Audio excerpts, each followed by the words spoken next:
Voilà. La nature détruite est emprisonnée derrière des grilles. Voilà, là, derrière il y a des grilles qui bloquent, qui privatisent la nature. Dans quelle époque scandaleuse on vit? C'est pas dingue de voir des choses comme ça? Mais bon, la nature reprendra ses droits, elle s'en fout de ce qui est privé, la nature.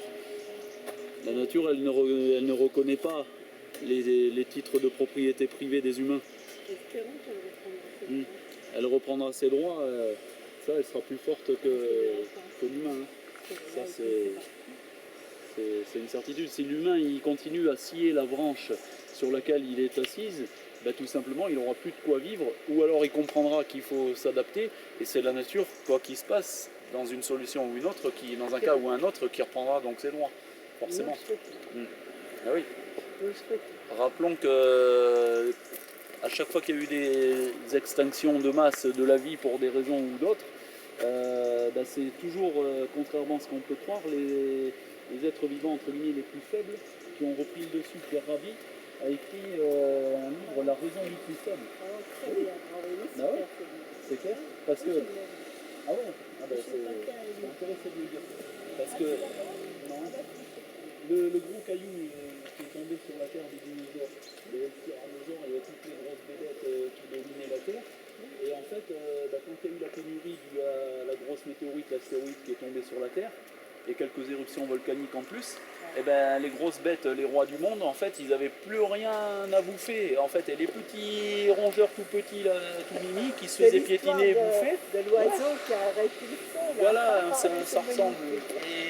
Et ben, eux, ils ont su se cacher, trouver à manger parce qu'ils... Chacun fait sa part, comme dit le colibri.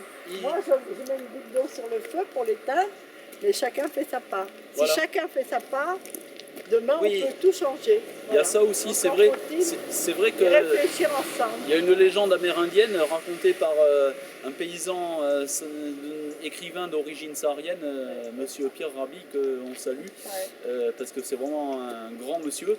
Il raconte cette légende, il y a un grand feu de forêt qui détruit toute une grande forêt. Il y a un tout petit colibri qui arrive avec son tout petit bec, qui prend une toute petite goutte d'eau dans le ruisseau, qui va au-dessus de l'incendie et qui jette la petite goutte d'eau. Et il y a un autre animal, je ne sais plus lequel, mais la légende le dit. À quoi ça sert de ce que tu fais? Qui lui dit à quoi ça sert? Mais chacun fait le sien. J'apporte ma contribution. Chacun apporte sa contribution et fait quelque chose.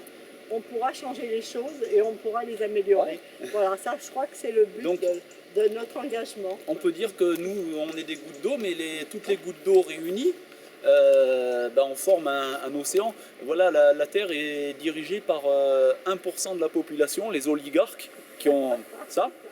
Mais nous sommes les 99%. Donc si les 99%, on apporte chacun notre petite goutte d'eau, mais on fait un raz-de-marée sur l'oligarchie, c'est un océan, et donc du coup, on recrée un autre monde.